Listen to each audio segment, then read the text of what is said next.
salamat po.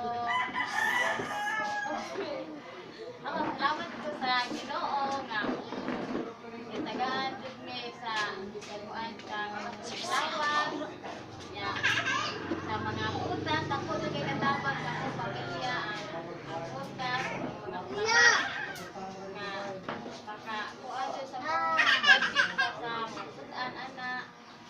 Ya, pasalamat jud ako sa Ginoo.